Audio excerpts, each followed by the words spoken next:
Hello everyone, I'm Raj. Welcome to our channel. நம்மளுடைய NEET biology crash கோர்ஸில் முதலாவது நம்ம ஸ்டார்ட் பண்ணக்கூடிய சாப்டர் உயிரி உலகம். இந்த சாப்டரில் இருக்கக்கூடிய எல்லா டாபிக்ஸையும் நான் உங்களுக்கு ரொம்ப சிம்பிளிஃபைட் பண்ணி இதை ஒரே வீடியோவில் எக்ஸ்பிளைன் பண்ண போகிறேன். நீங்கள் பண்ண வேண்டியது வீடியோஸை ஸ்கிப் பண்ணாமல் பாருங்கள். வாங்க வீடியோக்குள்ளே போகலாம். இன்னொரு முக்கியமான விஷயம், நீங்கள் நீட்டில் 360க்கு 360 மார்க் வந்து ஸ்கோர் பண்ணணும், என்சிஆர்டியில் இருக்கக்கூடியதை லைன் பை லைனாக நீங்கள் புரிஞ்சுக்கணும் அப்படின்னு நினச்சிங்கன்னா நம்மளுடைய நீட் பயாலஜி கிளாஸில் நீங்கள் தாராளமாக ஜாயின் பண்ணிக்கலாம். இப்போ நடத்துறது ஒரு ஒன் ஷாட் வீடியோ அப்படின்றதால என்னால் ரிவிஷன் அளவுக்கு உங்களுக்கு வந்து சொல்லித்தர முடியும். நீங்கள் ஏ டு இசட் ரொம்ப டீட்டெயிலாக தெரிஞ்சுக்கணும் அப்படின்னு நினச்சிங்கன்னா நம்ம ஆன்லைன் கிளாஸில் நீங்கள் ஜாயின் பண்ணிக்கலாம். தமிழ் அண்ட் இங்கிலீஷ் மீடியமுக்கு தனித்தனியாக நம்ம கிளாஸஸ் வந்து எடுத்துக்கிட்டு இருக்கோம். யாருக்காவது விருப்பம் இருந்தது அப்படின்னா இது என்னுடைய வாட்ஸ்அப் நம்பர். வாட்ஸ்அப்பில் எனக்கு கால் பண்ணுங்கள், இல்லைனா மெசேஜ் பண்ணுங்கள். மற்ற டீட்டெயில்ஸை நான் உங்களுக்கு ஷேர் பண்ணுறேன். இப்போ நம்ம உயிரி உலகம் அப்படின்ற இந்த பாடத்துக்குள்ளே போகலாம். முதல்ல உயிரி உலகம்னா என்ன அப்படின்றத நம்ம தெரிஞ்சுக்கணும். உலகம் அப்படின்னா என்ன அப்படின்றது கண்டிப்பாக உங்களுக்கு தெரிஞ்சிருக்கும். நம்ம பூமி அப்படின்றது ஒரு உலகம் தான். இப்போ நம்ம பூமியை எடுத்துக்கிட்டோம் அப்படின்னா அதில் என்னென்ன இருக்குது? நிறைய வந்து உயிரற்ற காரணிகள் வந்து இருக்கு. உயிரற்ற காரணி அப்படின்றத நம்ம எதை சொல்லுவோம்? காற்று, மண், நிலம், நீர், ஆகாயம், இது எல்லாத்தையுமே நம்ம உயிரற்ற காரணிகள் அப்படின்னு தான் நம்ம சொல்லுவோம். அதே மாதிரி நம்மளுடைய உலகத்துல உயிருள்ள காரணிகளும் வந்து இருக்கு. இப்போ உயிருள்ளவை அப்படின்னு நம்ம எடுத்துக்கிட்டோம் அப்படின்னா இப்போ உயிருள்ள காரணி என்னென்ன நம்ம சொல்லலாம்? தாவரங்கள், விலங்குகள், பூச்சிகள், புழுக்கள், இது எல்லாத்தையும் நம்ம என்ன சொல்லலாம் அப்படின்னா உயிருள்ள காரணிகள் அப்படின்னு சொல்லலாம். அப்போ ஒரு உலகம் அப்படின்னா அதுல உயிரற்ற காரணி இருக்கும், உயிருள்ள காரணி இருக்கும். உயிரற்ற மற்றும் உயிருள்ள காரணிகள் இணைந்த ஒரு அமைப்பை தான் நம்ம உலகம் அப்படின்னு சொல்றோம். சரிங்களா? உயிரி உலகம் அப்படின்னா என்ன அர்த்தம்? இந்த உலகத்துல உயிருள்ளவை இருக்கு இல்லைங்களா? உயிருள்ள காரணிகள். அந்த உயிருள்ள காரணிகள் அனைத்தையும் ஒட்டுமொத்தமா சேர்த்து உயிரி உலகம் அப்படின்னு நம்ம சொல்லலாம். அப்போ இந்த பாடத்துல நம்ம என்ன படிக்க போறோம் அப்படின்னா, உயிரி உலகத்தை பத்தி தான் நம்ம படிக்க போறோம். நம்மளுடைய பூமியில நிறைய உயிரினங்கள் வந்து இருக்கு. அது எல்லாத்தையும் ஒட்டுமொத்தமா சேர்த்து உயிரி உலகம் அப்படின்னு சொல்லலாம். அதை பத்தி ஒரு சில பேசிக்கான விஷயங்களை தான் இந்த சாப்டர்ல நம்ம மெயினா வந்து படிக்க போறோம். சரிங்களா? இங்க பாருங்க, உயிர் உலகம் என்பது பூமியில் வாழும் அனைத்து வகையான உயிரினங்களையும் உள்ளடக்கியது ஆகும். அப்போ உயிரி உலகம் அப்படின்னா என்ன அர்த்தம் அப்படின்றது தெரியுதுங்களா? நம்ம உலகத்துல வாழக்கூடிய அனைத்து வகையான உயிரினங்களையும் ஒன்று சேர்த்து உயிரி உலகம் அப்படின்னு சொல்லலாம். இப்போ நிறைய உயிரினங்கள் வந்து இருக்கு. தாவரங்கள், பறவைகள், மீன்கள், பாலூட்டிகள், இந்த மாதிரி எக்கச்சக்கமான வித்தியாசமான வகை வகையான உயிரினங்கள் அப்படின்றது நம்மளுடைய பூமியில இருக்கு. இது எல்லாத்தையும் ஒட்டுமொத்தமா நம்ம உயிரி உலகம் அப்படின்னு சொல்லலாம். அதே மாதிரி ஒவ்வொரு உயிரினத்துக்கும் ஒரு சில தனித்துவமான பண்புகளை வந்து நம்ம பார்க்கலாம். அதே மாதிரி உயிரினங்கள் அப்படின்னா அதுக்குன்னு ஒரு சில பண்புகளையும் நம்ம வந்து பார்க்க முடியும். ஒவ்வொரு உயிரினமும் வளர்ச்சி, சுற்றுச்சூழலை உணரும் திறன், இனப்பெருக்கம் போன்ற தனித்துவமான பண்புகளை கொண்டுள்ளது. அப்ப முதல்ல நம்ப இந்த பாடத்துல என்ன படிக்க போறோம் அப்படின்னா, உயிருள்ளவை அப்படின்னு நம்ம சொல்றோம் இல்லைங்களா? அந்த உயிர் உள்ளவை அப்படின்னா, அதுக்குன்னு ஒரு சில பண்புகள் வந்து இருக்கு. அந்த பண்புகள் என்னென்ன அப்படின்றத நம்ம தெரிஞ்சுக்கணும். சரிங்களா? ஒவ்வொரு உயிரினத்தோட தனித்துவமான பண்புகள்லாம் நம்ம தெளிவா படிக்க போறது கிடையாது. உயிருள்ளவை அப்படின்னா என்ன? அதுக்குன்னு ஒரு சில பண்புகள் வந்து இருக்கு. சின்ன கிளாஸ்ல கூட நம்ம படிச்சிருப்போம். உயிரற்ற காரணிகள்னா என்ன? உயிருள்ள காரணிகள்னா என்ன? உயிரற்ற காரணிகளோட பண்புகள் என்னென்ன? அது வந்து நகராது, இனப்பெருக்கம் செய்யாது, வளர்ச்சி அடையாது. இதெல்லாம் நம்ம வந்து கேள்விப்பட்டிருப்போம். உயிருள்ள காரணிகள்னா என்ன? இனப்பெருக்கம் செய்யும், வளர்ச்சி அடையும், நடக்கும். ஒரு இடத்துல இருந்து இன்னொரு இடத்துக்கு இடப்பெயர்ச்சி செய்யறத நம்ம பார்க்க முடியும். இந்த மாரி நெறைய பண்புகள் வந்து அதுக்கு இருக்கு. அதுல முக்கியமா ஒரு 5 பண்புகள் வந்து இருக்கு. அதெல்லாம் என்னென்ன அப்படின்றதெல்லாம் நம்ம இந்த பாடத்துல வந்து பார்ப்போம். அத தாண்டி இந்த பாடத்துல வேறு என்னென்னலாம் நம்ம பார்க்க போறோம் அப்படின்றத முதல்ல உங்களுக்கு சொல்லிடுறேன்.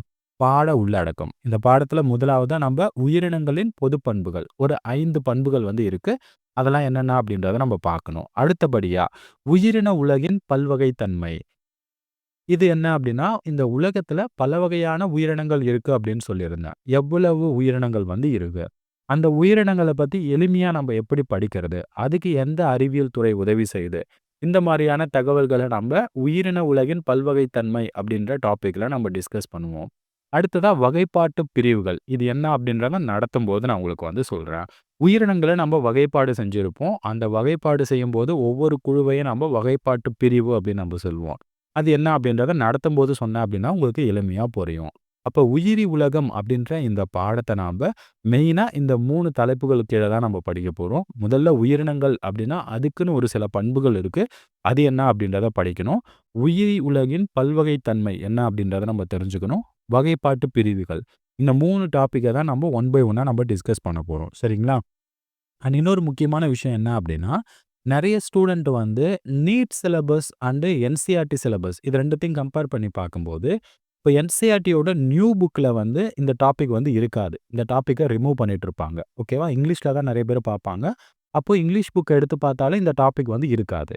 ஆனா, உங்களுடைய நீட் புக்ல என்ன குடுத்துருக்காங்க அப்படின்னா, இந்த டாபிக் வந்து குடுத்துருக்காங்க. அப்போ நீங்க நீட்டுக்கு பிரிப்பேர் பண்ணும்போது, உயிரினங்களின் பொது பண்புகள் அது என்னென்ன அப்படின்றத படிக்கணும். சரிங்களா? அதுக்கடுத்து உயிரின உலகின் பல்வகைத்தன்மை, வகைப்பாட்டு பிரிவுகள். இது எல்லாமே நம்ம வந்து படிக்கிறோம். இப்ப இருக்கக்கூடிய என்சிஇஆர்டி புக்ல இந்த டாபிக் இல்ல. அப்ப இத நீங்க விட்டுறக்கூடாது. நீங்க நீட்டுக்கு படிக்கிறீங்க அப்படின்னா, கண்டிப்பா இந்த டாபிக்க நீங்க சேர்த்து தான் படிக்கணும். மொத்தமே 3 டாபிக் தான். இத ஒன் பை ஒன்னா நம்ம பார்க்கலாம். முதல்ல நம்ம உயிரினங்களின் பொது பண்புகள் என்னென்ன அப்படின்றத பார்க்கலாம். ஒரு உயிரினம் எடுத்துக்கிட்டோம் அப்படின்னா, அதுக்குன்னு நெறைய பண்புகள் வந்து இருக்கு. அந்த பண்புகள நம்ப 2 வகைகளா வந்து பிரிக்கலாம். ஒண்ணு என்ன அப்படின்னா, சிறப்பு பண்பு. உயிரினங்களுடைய சிறப்பு பண்பு. 2வது உயிரினங்களை வரையறுக்கும் பண்பு அப்படின்னு சொல்லிட்டு 2ஆ நம்ம வந்து பிரிக்கலாம். உயிரினங்கள்ல காணப்படக்கூடிய பண்புகள். முதல்ல சிறப்பு பண்புனா என்ன அப்படின்றத நம்ம தெரிஞ்சுக்கலாம். ஒரு உயிரினத்தில் காணப்படும் பண்பு அதன் சிறப்பு பண்பு என்று அழைக்கப்படுகிறது. எந்த ஒரு உயிரினமா இருந்தாலும் சரி, ஒரு உயிரினத்த பார்க்கும்போது, அந்த உயிரினத்தில தென்படக்கூடிய பண்புகள நம்ப உயிரினத்தோட சிறப்பு பண்புகள் அப்படின்னு நம்ம சொல்லலாம். எடுத்துக்காட்டா, ஒரு மரத்த நம்ம பார்க்குறோம். அந்த மரம் வந்து வளர்ச்சி அடையுது. அத வந்து நம்ம உயிரினத்தோட சிறப்பு பண்பு அப்படின்னு சொல்லலாம். அந்த மரத்தில இலைகள் வந்து பச்சை நிறத்தில இருக்கு. அது வந்து ஒரு பண்பு. அந்த இலைகள் வந்து கொஞ்ச நாளுக்கு பிறகு வந்து ஆரஞ்சு நிறத்திலயோ, இல்ல வேறு நிறத்திலயோ வந்து மாறுது. அது மரத்தில இருக்கக்கூடிய பண்பு.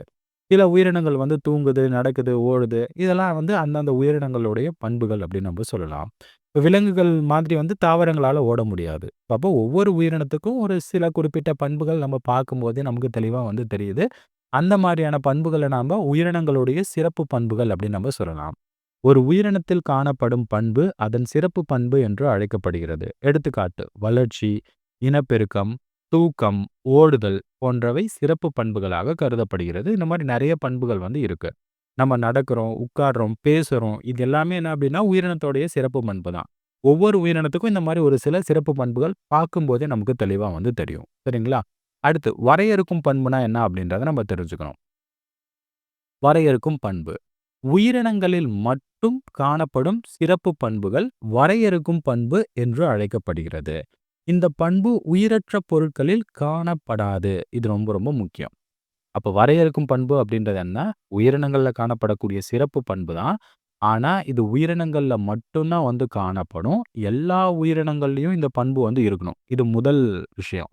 2வது இந்த பண்பு வந்து உயிரற்ற பொருட்கள்ல வந்து இருக்கக்கூடாது. காணப்படாது. இது வந்து 2வது முக்கியமான விஷயம். அப்ப வரையறுக்கும் பண்பு அப்படின்றது, எல்லா வகையான உயிரினங்கள்லயும் இந்த பண்பு வந்து இருக்கணும். ஆனா, உயிரற்ற பொருட்கள்ல இந்த பண்பு வந்து இருக்கக்கூடாது. அந்த மாரி ஒரு பண்ப தான் நம்ம வரையறுக்கும் பண்பு அப்படின்னு சொல்லலாம். உயிரினங்கள வரையறுக்கக்கூடிய பண்பு. எடுத்துக்காட்டு, வளர்சிதை மாற்றம், செல் கட்டமைப்பு, உணர்வு இது எல்லாத்தையும் நம்ம வரையறுக்கும் பண்பு அப்படின்னு சொல்லலாம். வளர்சிதை மாற்றம் அப்படின்னு நம்ம எடுத்துக்கிட்டோம் அப்படின்னா, உயிரினங்களுடைய உடல்ல நடைபெறக்கூடிய வேதி வினைகள வளர்சிதை மாற்றம் அப்படின்னு சொல்லலாம்.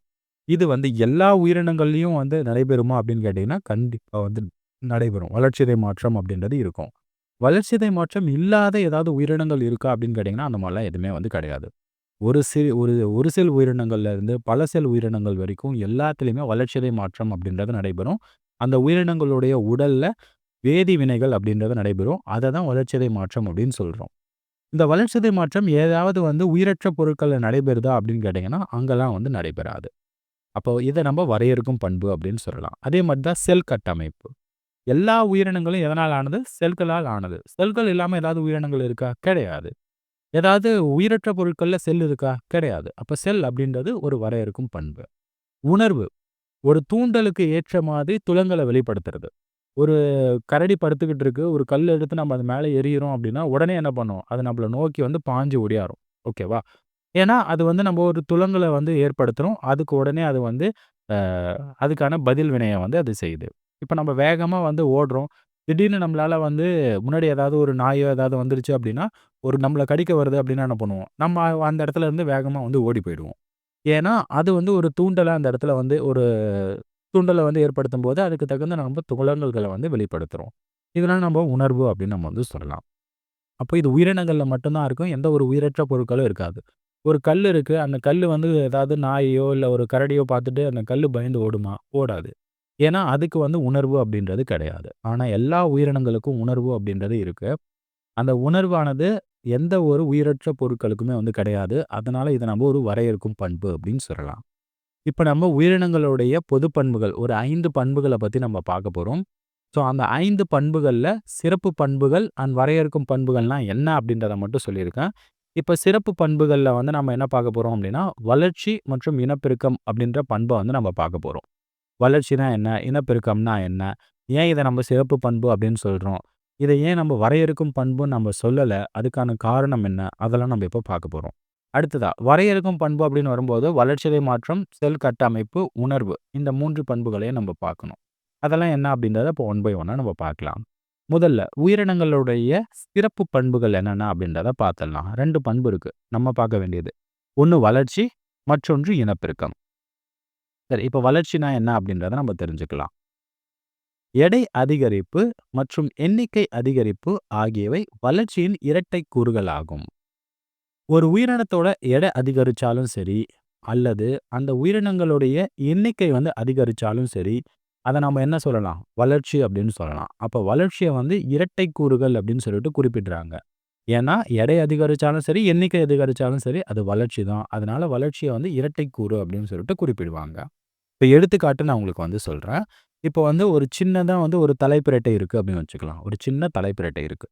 இந்த தலைப்பிரட்டை வந்து ஒரு 3 மாசத்துக்கோ, இல்ல ஒரு 2 மாசத்துக்கு அப்புறமோ நம்ம வந்து பார்க்குறோம். 2 மாதம் வந்து ஆகுது. 2 மாதத்துக்கு அப்புறம் நம்ம வந்து பார்க்கும்போது, அதோடைய அளவு வந்து பெரிதாயிருக்கு. அப்படின்னா என்ன நடந்திருக்கு? அதோடைய உடல் எடை அப்படின்றது அதிகரிச்சிருக்கு. உடல் எடை. இப்போ உடல் எடை வந்து அதிகரிக்குது அப்படின்னா, அத நம்ம என்ன சொல்லலாம்? வளர்ச்சி அப்படின்னு நம்ம சொல்லலாம். அப்ப இந்த இடத்துல என்ன நடந்திருக்கு? வளர்ச்சி அப்படின்றது வந்து நடந்திருக்கு. உடல் எடை அதிகரிக்கிறது. ஒரு சின்ன தலைப்பிரட்டை அப்படின்றது 2 மாசத்துல ஒரு பெரிய தவளையா மாறிடுது. அதோடைய உடல் எடை அதிகரிச்சிருக்கு. இது ஒரு வகையான வளர்ச்சி. அடுத்து எண்ணிக்கை அதிகரிச்சாலும் அத நம்ப வளர்ச்சி அப்படின்னு தான் நம்ம சொல்லுவோம். இப்ப எடுத்துக்காட்டா, ஒரு செல் இருக்குன்னு வச்சுக்கலாம். இது ஒரு செல். ஓகேங்களா? இது வந்து என்னது? ஒரு செல். ஒரு செல் உயிரி. ஓகேவா? இந்த ஒரு செல் உயிரில என்ன நடக்குது அப்படின்னா, இது வந்து அடுத்த தலைமுறைய உருவாக்கப் போகுது. ஸோ இந்த மாதிரியான ஒரு சின்ன பட்டிங்க வந்து உருவாக்குது. ஸோ இது வந்து என்ன ஆகுது அப்படின்னா, கீழ விழுந்து இது ஒரு தனி உயிரினமா மாறிடுது. பெற்றோர் உயிரினம் இந்த மாரி இருக்கு. இது வந்து என்னது? பட். புதுசா உருவான உயிரினம். இது வந்து பெற்றோர் உயிரினம். அப்போ 2ஆ வந்து மாறியிருக்கு. அப்போ ஒரு செல் அப்படின்றது என்ன நடந்திருக்கு? 2 செல்களாக உருமாற்றம் அடைந்திருக்கு. ஆரம்பத்தில 1 தான் இருந்திருக்கு. இப்ப கூடுதலா 1 வந்து 2ஆ வந்து மாறியிருக்கு. அப்ப எண்ணிக்கை அப்படின்றது அதிகரிச்சிருக்கு. எண்ணிக்கை அதிகரிச்சா அத நம்ம என்ன சொல்லலாம்? வளர்ச்சி அப்படின்னு சொல்லலாம். அப்ப எடை அதிகரிச்சாலும் சரி, எண்ணிக்கை அதிகரிச்சாலும் சரி, அது வளர்ச்சி தான். சரிங்களா? அண்ட் இந்த இடத்துல முக்கியமான இன்னொரு விஷயம் குறிப்பிடுறாங்க. ஒரு செல் உயிரினங்களில் வளர்ச்சி மற்றும் இனப்பெருக்கம் ஆகியவை பரஸ்பரம் உள்ளடக்கிய நிகழ்வாகும். இது ரொம்ப ரொம்ப முக்கியம். இப்போ ஒரு செல் உயிரினங்கள நம்ம எடுத்துக்கிட்டோம் அப்படின்னா, இத தான் வளர்ச்சின்னு சொல்றோம். ஒரு செல் அப்படின்றது 2ஆ பகுப்படைஞ்சது அப்படின்னா, அத வளர்ச்சி அப்படின்னு சொல்றோம். அதே மாரி இந்த விஷயத்த வந்து இனப்பெருக்கம் அப்படின்னு கூட வந்து சொல்லலாம். இனப்பெருக்கம். நெறைய பேருக்கு இந்த இடத்துல தான் டவுட் வரும். இது வளர்ச்சியா? இல்ல இனப்பெருக்கமா? 2மே எனக்கு டவுட்டா இருக்கே அப்படின்னு சொல்லிட்டு உங்களுக்கு சந்தேகங்கள் வந்து வரலாம். ஒரு செல் உயிரினத்த பொறுத்தவரைக்கும், வளர்ச்சி, இனப்பெருக்கம் இது எல்லாமே தனித்தனியா வந்து நடக்காது. இப்ப மனிதன எடுத்துக்கிட்டோம் அப்படின்னா, ஒரு குழந்தையா இருக்கான். வளர்ச்சி அடையறான்.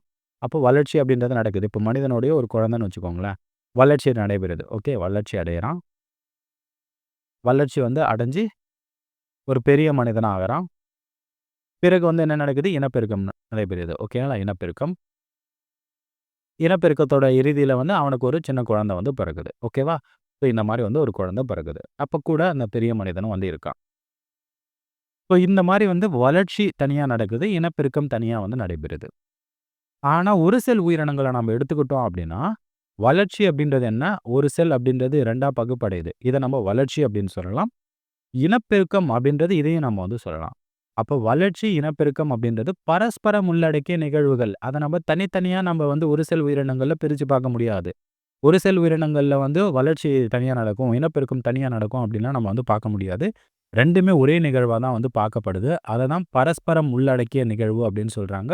ஒரு செல் உயிரினங்கள்ல மட்டும் தான் இந்த மாரி நடக்கும். இதுவே பல செல் உயிரினங்கள் நம்மள மாரியான உயிரினங்கள்லாம் எடுத்துக்கிட்டோம் அப்படின்னா, வளர்ச்சி தனியா நடக்கும், இனப்பெருக்கம் தனியா வந்து நடக்கும். அதனால அத நம்ம பரஸ்பரம் அற்ற நிகழ்வு அப்படின்னு நம்ம வந்து குறிப்பிடுவோம். சரிங்களா? அதே மாரி தாவரங்கள எடுத்துக்கிட்டோம் அப்படின்னா, அது வந்து வாழ்நாள் முழுக்க வளர்ந்துகிட்டே இருக்கும். ஏன்னா, அதில ஆக்குத்திசுக்கள் இருக்கும்.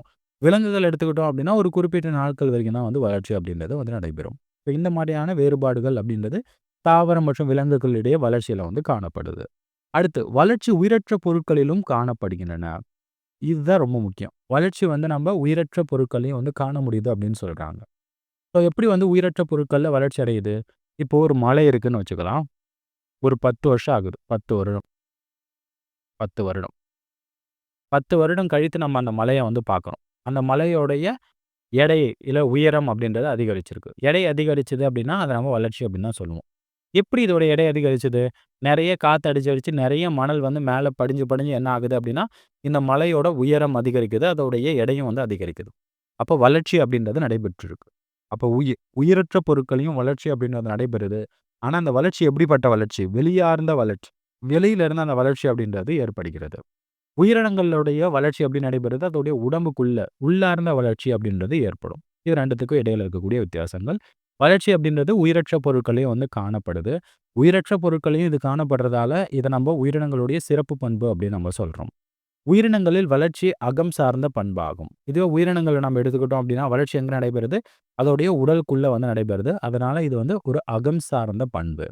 இதுவே உயிரற்ற பொருட்கள்ல வளர்ச்சியானது புறம் சார்ந்த, வெளியார்ந்த வளர்ச்சி. புறம் சார்ந்த பண்பு அப்படின்னு நம்ம சொல்லலாம். இது 2த்துக்கும் இடையில கூடிய வித்தியாசங்கள்.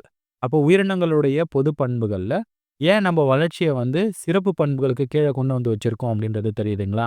ஏன்னா, இது உயிரற்ற பொருட்கள்லயும் வந்து காணப்படுது. அதனால தான் இத நம்ம சிறப்பு பண்பு அப்படின்னு சொல்றோம். இத வரையறுக்கும் பண்பு அப்படின்னு நம்ம சொல்லணும் அப்படின்னா, அந்த பண்பு வந்து உயிரற்ற பொருட்கள்ல இருக்கக்கூடாது.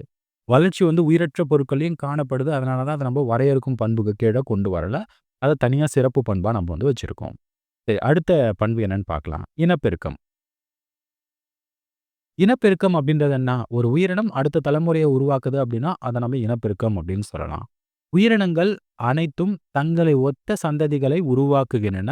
இந்த நிகழ்வ நம்ம இனப்பெருக்கம் அப்படின்னு சொல்லலாம். உயிரினங்கள் பாலிலா மற்றும் பால் இனப்பெருக்க முறையில் தங்கள் சந்ததியை உருவாக்குகின்றன.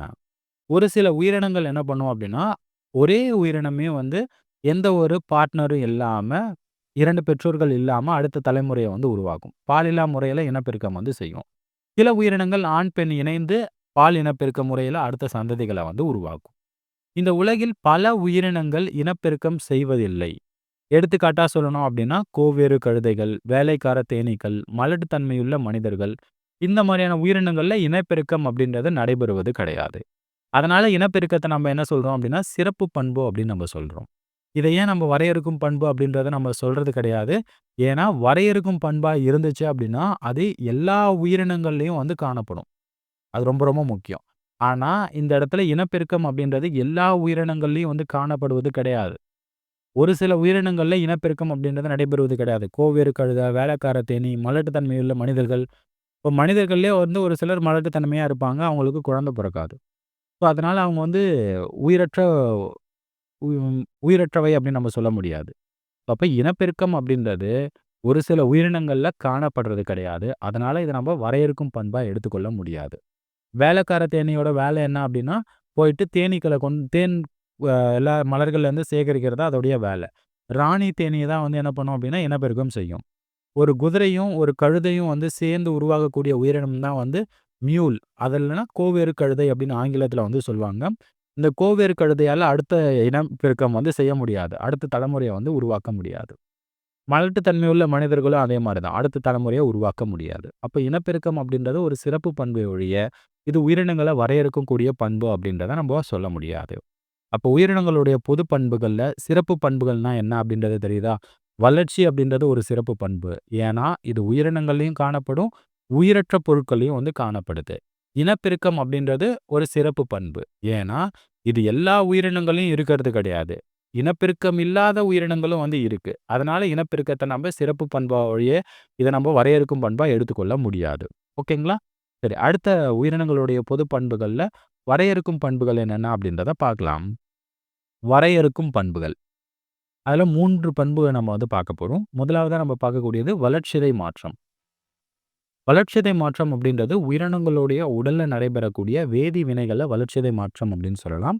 இது எல்லா உயிரினங்கள்லயும் நடைபெறும். எல்லா உயிரினங்கள்லயும். சரிங்களா? எல்லா உயிரினங்களிலும் நடைபெறும். அதே மாதிரி உயிரற்ற பொருட்கள் எதிலுமே வந்து வளர்சிதை மாற்றம் அப்படின்றது நடைபெறாது. அதனால இத நம்ம ஒரு வரையறுக்கும் பண்பு அப்படின்னு சொல்லலாம். உயிருள்ள செல்களில் நடைபெறுகின்ற அனைத்து உயிர்வேதி வினைகளையும் சேர்த்து ஒட்டுமொத்தமாக வளர்சிதை மாற்றம் என்கிறோம். ஒரு உயிருள்ள செல்லோ, இல்ல ஒரு உயிரினத்தோட உடல்லயோ நடைபெறக்கூடிய வேதி வினைகள் அனைத்தையும் நம்ப வளர்சிதை மாற்றம் அப்படின்னு சொல்லலாம். இதுக்கு யாரு உதவி செய்வாங்க அப்படின்னா, நொதிகள் வந்து உதவி செய்யும். நொதிகள். நொதிகள் வந்து உதவி செய்யும். நொதிகளுடைய உதவியால வளர்சிதை மாற்றம் அப்படின்றது நடைபெறுகிறது. எல்லா உயிரினங்கள்லயும் வந்து நடைபெறும். வளர்சிதை மாற்றம் இல்லாத உயிரினங்கள் ஏதாவது இருக்குன்னு கேட்டா, அப்படிலாம் எதுவும் கிடையாது. அடுத்து செல் கட்டமைப்பு. உயிரினங்கள் அனைத்தும் செல்களால் ஆனவை அப்படின்றது நமக்கு தெரியும். உயிரினங்கள் 1 அல்லது அதற்கு மேற்பட்ட செல்களால் ஆனவை. அதனால உயிரினங்கள் செல்கள் இல்லாத உயிரினங்கள் ஏதாவது இருக்கான்னு கேட்டா கிடையாது. எல்லா உயிரினங்கள்லயும் செல்கள் இருக்கிறதால, இத வந்து நம்ம ஒரு வரையறுக்கும் பண்பு அப்படின்னு நம்ம வந்து சொல்லலாம். Building block of living organism அப்படின்னு சொல்லுவாங்க. அப்படின்னா என்ன? ஒரு உயிரினத்துடைய அடிப்படை அலகு அப்படின்னு நம்ம எடுத்துக்கிட்டோம்னா, அது செல்கள் தான். அதனால இத ஒரு வரையறுக்கும் பண்பு அப்படின்னு நம்ம சொல்லலாம். அடுத்து உணர்வு. ஒரு தூண்டலுக்கு ஏற்ற மாதிரி துலங்கல்கள வந்து வெளிப்படுத்துறது தான் நம்ம உணர்வு அப்படின்னு சொல்றோம். எல்லா உயிரினங்களுமே வந்து உணர்வுகள வந்து வெளிப்படுத்தும். ஒரு தாவரம் இருக்கு அப்படின்னு வச்சுக்கோங்களேன். இந்த தாவரத்துக்கு வந்து நம்ம தண்ணிய ஊத்தும்போது நெறைய தண்ணி ஊத்துனோம் அப்படின்னா என்ன ஆகும்? நல்லா வளர்ச்சி அடையும். தண்ணியே ஊத்தல அப்படின்னா என்ன ஆகும்? அடுத்த நாளே அது வந்து காஞ்சு போயிடும். ஏன்னா, அது தண்ணி அப்படின்ற அந்த தூண்டல்களுக்கு வந்து துலங்கல்கள வந்து ஏற்படுத்துது. ஒரு செடி நம்ம சூரிய வெளிச்சத்தில வச்சோம் அப்படின்னா, நல்லா வளர்ச்சி அடையும். சூரிய ஒளியே இல்லாத இடத்துல வச்சோம் அப்படின்னா, அது வளர்ச்சி அடையாது. அப்ப அது ஒளிக்கு ஏற்ற மாதிரி துலங்கல்கள வந்து வெளிப்படுத்துது. அப்ப உயிரினங்கள் தங்கள் சுற்றுச்சூழலை உணர்ந்து, சுற்றுச்சூழல் தூண்டல்களுக்கு ஏற்ப பதிலளிக்கும் திறன் கொண்டவை ஆகும். ஒளி, நீர், வெப்பநிலை, பிற உயிரினங்கள், வேதிப்பொருட்கள் போன்ற எல்லா துகள்களுக்கும் அது வந்து பதிலளிக்கக்கூடியதாகவே இருக்கும். இத தான் நம்ப உணர்வு அப்படின்னு சொல்லணும். சில உயிரினங்கள்ல வந்து சுய உணர்வு அப்படின்றது வந்து இருக்கும். சுய உணர்வு அப்படின்னு சொல்லலாம். மனிதன்லாம் வந்து செல்ஃப் கான்ஷியஸ்னஸ் அப்படின்றது தெளிவா இருக்கும். தன்னைப் பற்றி தானே அறிந்த ஒரே உயிரினம் மனிதன் மட்டும் தான். மனிதன் அவன பத்தி அவனுக்கே வந்து தெளிவா வந்து தெரியும். ஒரு வேலை உங்ககிட்ட குடுக்குறாங்க அப்படின்னா, அந்த வேலைய உங்களால செய்ய முடியுமா? இல்லையா? அப்படின்றத உங்களால வந்து சொல்ல முடியும். பிகாஸ் உங்கள பத்தி உங்களுக்கு நல்லா தெளிவா வந்து தெரியும். அப்ப அந்த சுய உணர்வு அப்படின்றது மனிதர்கள் கிட்ட மட்டும் தான் இருக்கு. மத்த உயிரினங்கள் கிட்ட உணர்வு அப்படின்றது இருக்கு. நீருக்கோ, ஒளிக்கோ, இல்ல வெப்பநிலைக்கோ இந்த மாரி அது உணர்வுகள வந்து வெளிப்படுத்தலாம். இது எல்லாத்தையும் நம்ம வந்து வரையறுக்கும் பண்பு அப்படின்னு சொல்றோம். ஏன்னா, இந்த பண்புகள் எல்லாமே எல்லா உயிரினங்கள்லயும் காணப்படுது. இது உயிரற்ற பொருட்கள் எதுலயுமே இருக்கிறது கிடையாது. அதனால இத நம்ம வரையறுக்கும் பண்பு அப்படின்னு சொல்றோம். அப்போ உயிரினங்களுடைய பொது பண்புகள் அப்படின்னு நம்ம வரும்போது, இத 2ஆ நம்ம பிரிச்சோம். ஒண்ணு வந்து சிறப்பு பண்பு, மற்றொன்று வரையறுக்கும் பண்பு. இதுக்கு முன்னாடி நம்ம பார்த்த வளர்ச்சி, அது வந்து என்னது? சிறப்பு பண்பு. வளர்ச்சி ஓகேவா? அதுக்கு அடுத்து நம்ம இனப்பெருக்கம் பார்த்தோம். இனப்பெருக்கம்.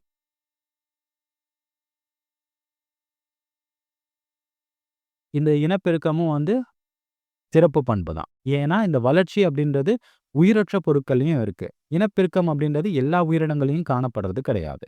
இந்த வரையறுக்கும் பண்பை நம்ம எடுத்துக்கிட்டோம் அப்படின்னா, வளர்சிதை மற்றும் செல் கட்டமைப்பு உணர்வ நம்ம பார்க்குறோம். இது எல்லா உயிரினங்கள்லயும் வந்து இருக்கும். உயிரற்ற பொருட்கள் எதுலயுமே இருக்காது. அதனால இத நம்ம வரையறுக்கும் பண்பு அப்படின்னு நம்ம வந்து சொல்றோம். இது ஃபர்ஸ்ட்டு டாபிக். அப்போ உயிரினங்களுடைய பொது பண்புகள். ஒரு உயிரினம் அப்படின்னா, அதுக்கு என்னென்ன பண்புகள் இருக்கு? எதெல்லாம் வரையறுக்கும் பண்பு? எதெல்லாம் வரையறுக்க இயலாத பண்பு? அதாவது சிறப்பு பண்பு. இந்த விஷயங்கள நீங்க தெளிவா வந்து புரிஞ்சுகிட்டு இருப்பீங்க அப்படின்னு நினைக்கிறேன். சரி, அடுத்து நம்ம பார்க்க வேண்டியது உயிரின உலகின் பல்வகைத்தன்மை அப்படின்னா என்ன அப்படின்றத தெரிஞ்சுக்கலாம். உயிரின உலகின் பல்வகைத்தன்மை. முதல்ல பல்வகைத்தன்மைனா என்ன அப்படின்றத தெரிஞ்சுக்கணும். பல்வகைத்தன்மை அப்படின்னாலே பல வகையான அப்படின்னு அர்த்தம். சரிங்களா? அப்போ உயிரின உலகின் பல்வகைத்தன்மை அப்படின்றது என்ன? இந்த உயிரி உலகத்துல பல வகையான உயிரினங்கள் வந்து இருக்கு. ஸோ இது எல்லாத்தையும் நம்ம வந்து ஒண்ணு சேர்த்து பல்லுயிர் தன்மை அப்படின்னு சொல்லலாம். உயிரின உலகின் பல்வகைத்தன்மை. இத வந்து நம்ம என்ன சொல்லலாம்? பல்லுயிர் தன்மை அப்படின்னு கூட வந்து சொல்லலாம். பல்லுயிர் தன்மை. பல்லுயிர் தன்மை அப்படின்றது என்ன? பல்லுயிர் தன்மை. ஓகேங்களா? அப்படின்னா, ஒரு உலகத்துல பல வகையான உயிரினங்கள் வந்து இருக்கு. அத நம்ம பல்லுயிர் தன்மை அப்படின்னு சொல்லுவோம். அப்போ பூமி அப்படின்றது ஒரு பல்லுயிர் தன்மை வாய்ந்த ஒரு கிரகம் தான். பூமியில் இருக்கும் உயிரினங்களின் எண்ணிக்கை மற்றும் அவற்றின் வகைகள் பல்லுயிர் தன்மை எனப்படுகிறது. பல்லுயிர் தன்மை அப்படின்னா என்ன? பல வகையான உயிரினங்கள் ஒரு இடத்துல இருக்கு அப்படின்னா, அத பல்லுயிர் தன்மை அப்படின்னு சொல்லலாம். நம்மளுடைய பூமிய நம்ம எடுத்துக்கிட்டோம் அப்படின்னா, பல வகையான உயிரினங்கள் அப்படின்றது நம்மளுடைய பூமியில இருக்கு. அதனால பூமிய ஒரு பல்லுயிர் தன்மை வாய்ந்த கிரகம் அப்படின்னு நம்ம வந்து சொல்லலாம். பல்வகைத்தன்மை அப்படின்றது நம்மளுடைய பூமியில வந்து காணப்படுது. ஸோ அந்த பல்லுயிர் தன்மை பல்வகை தன்மைய வந்து பல்லுயிர் தன்மை அப்படின்னு கூட வந்து சில சமயங்கள்ல குறிப்பிடுவாங்க. இந்த டெர்ம்ஸ வந்து இந்த வார்த்தைகளுக்கான அர்த்தத்த நீங்க ஞாபகம் வச்சுக்கோங்க. பல்லுயிர் தன்மை. பல வகையான உயிரினங்கள் ஒரு இடத்துல வாழ்ந்துச்சு அப்படின்னா, அது பல்லுயிர் தன்மை அப்படின்னு பேரு. சரிங்களா? நம்ம பூமியில பல வகையான உயிரினங்கள் இருக்கு. சரி எவ்வளோ வகையான உயிரினங்கள் இருக்கு அப்படின்னா, அத அங்க வந்து குடுத்துருக்காங்க. இதுவரை விவரிக்கப்பட்ட உயிரினங்களின் எண்ணிக்கை 1.7லிருந்து 1.8 மில்லியன் ஆகும். அப்ப இதுவரைக்கும் நம்மளுடைய பூமியில கண்டுபிடிக்கப்பட்ட உயிரினங்கள் என்ன? 1.7லிருந்து 1.8 மில்லியன். இத நம்ம லட்சத்துல சொல்லணும் அப்படின்னா 17லிருந்து 18,00,000 லட்சம் 18,00,000 உயிரினங்கள் அப்படின்றது இதுவரைக்கும் வந்து கண்டுபிடிச்சிருக்காங்க. 17லிருந்து 18,00,000. 1,000,000 அப்படின்னா 10,00,000. அப்போ 17லிருந்து 18 அப்படின்னா சாரி 1.7லிருந்து 1.8 மில்லியன் அப்படின்னா 17லிருந்து 18,00,000 உயிரினங்கள் அப்படின்றது இதுவரைக்கும் என்ன பண்ணியிருக்காங்க? கண்டுபிடிச்சு அந்த உயிரினங்கள வந்து விவரிச்சிருக்காங்க. அந்த உயிரினங்கள் எப்படி இருக்கும்? அதோடைய புற அமைப்பு எப்படி இருக்கு? அது எப்படி இனப்பெருக்கம் செய்யும்? இந்த மாரி பல வகையான தகவல்கள் வந்து விவரிக்கப்பட்டிருக்கு. ஸோ இதுவரைக்கும் கண்டுபிடிச்சிருக்கிறது. கண்டுபிடிக்காம நெறைய உயிரினங்கள் வந்து இருக்கு. சரி இப்போ 1.8 மில்லியன் அப்படின்னு நான் சொல்லியிருக்கேன். கிட்டத்தட்ட வந்து 18,00,000 உயிரினங்கள் இருக்கு. அந்த 18,00,000 உயிரினங்கள பத்தி படிக்கிறது அப்படின்னு எடுத்துக்கிட்டோம் அப்படின்னா, ரொம்ப சிரமமான ஒரு விஷயம் அப்படின்னு சொல்லலாம். இப்ப யோசிச்சு பாருங்க, நம்ம ஊர்ல வந்து புலி அப்படின்னு நம்ம வந்து சொல்றோம். புலி. புலினா நான் உங்களுக்கு சொல்லும்போது என்ன அப்படின்றது உங்களுக்கு தெரியும். சிங்கம் அப்படின்னா என்ன அப்படின்றது உங்களுக்கு தெரியும். இப்ப நான் வந்து வெளியில போயிட்டு ஒரு ஹிந்திக்காரங்கிட்ட போயிட்டு சிங்கம், புலி அப்படின்னு சொன்னா அவனுக்கு வந்து புரியுமா? புரியாது. அவனுக்கே புரியல அப்படின்னா, பக்கத்து நாட்டுல இருக்கக்கூடிய ஒரு மனுஷங்கிட்ட போயிட்டு புலி, சிங்கம் அப்படின்னு சொன்னா புரியுமா? புரியாது. அப்போ இங்க இதுவரைக்கும் 18,00,000 உயிரினங்கள் இருக்கு. அது ஒவ்வொன்னுத்துக்கும் எவ்வளோ பேர்கள் இருக்கும் அப்படின்றத பாருங்க. அப்ப ஒரு உயிரினத்த பத்தி புரிஞ்சுக்கணும் அப்படின்னா, எல்லாருக்கும் தெரியிற மாதிரி அந்த உயிரினத்துக்கு பெயர்கள்லாம் வந்து வைக்கணும். ஒரு உயிரினத்த வந்து ஈஸியா தெரிஞ்சுக்கிற மாதிரி ஏதாவது ஒரு சில வழிகள் வந்து ஏற்படுத்தி குடுக்கணும். அதுக்கு ஒரு சில அறிவியல் துறைகள் வந்து உதவி செய்யுது. அந்த அறிவியல் துறை என்ன அப்படின்னா, வகைப்பாட்டியல் மற்றும் தொகுப்பமைவியல். வகைப்பாட்டியல் மற்றும் தொகுப்பமைவியல் ஆகிய அறிவியல் பிரிவுகள் உயிரினங்களை வரிசைப்படுத்தி பெயரிட உதவுகிறது மற்றும் உயிரினங்களை அடையாளம் கண்டு புதிய உயிரினங்களா, பழைய உயிரினங்களா, இல்ல உயிரினங்களுடைய தகவல்கள தெரிந்து கொள்வதற்கு இந்த வகைப்பாட்டியல், தொகுப்பமைவியல் அப்படின்னு சொல்லக்கூடிய அறிவியல் பிரிவுகள் வந்து உதவி செய்கிறது. உயிரினங்கள பத்தி படிக்கிறதுக்கு இந்த அறிவியல் பிரிவுகள் ரொம்ப பயனுள்ளதாக இருக்கு. இந்த அளவுக்கு அதிகப்படியான உயிரினங்கள் இருக்கும்போது, அத சரியா வந்து படிக்கிறதுக்கு இந்த அறிவியல் பிரிவுகள் தான் உதவி செய்யுது. அதனால இந்த ஒவ்வொரு அறிவியல் பிரிவ பத்தி நம்ம தெரிஞ்சுக்கணும். முதல்ல நம்ப வகைப்பாட்டியல்னா என்ன அப்படின்றத தெரிஞ்சுக்கலாம். வகைப்பாட்டியல். வகைப்பாட்டியல் என்பது உயிரினங்களை இனங்கண்டறிந்து, வகைப்படுத்துதல் மற்றும் பெயரிடுதல் ஆகும். ஒரு உயிரினத்த வந்து அடையாளம் காணணும். அந்த உயிரினம் வந்து இதுக்கு முன்னாடி இருக்கா? இல்லையா? அத வந்து அடையாளம் கண்டு வகைப்பாடு செய்யணும், பெயரிடணும். அதுக்கு ஒரு சரியான பெயர். எல்லாராலயும் வந்து அறியிற மாதிரி ஒரு பெயர வைக்கணும். நான் இப்ப வந்து இங்க ஒரு உயிரினத்த கண்டுபிடிச்சுட்டு, தமிழ்ல வந்து நான் அதுக்கு சிங்கம், புலி அப்படின்னு சொல்லிட்டு பெயர் வச்சேன் அப்படின்னா, எல்லாருக்கும் வந்து தெரியாது. அதுக்கு தகுந்த மாதிரி ஒரு பெயர் வந்து வைக்கணும். இப்ப பேந்தேரா, லியோ அப்படின்னு நான் வைக்கிறேன் அப்படின்னு வச்சுக்கோங்களேன். ஸோ அது வந்து ஒரு அறிவியல் பெயர். உலகத்துல யாருகிட்ட போய் நீங்க பேந்தேரா, லியோ அப்படின்னு சொன்னாலும், அவங்களுக்கு அது சிங்கம் அப்படின்னு தான் வந்து தெரியும்.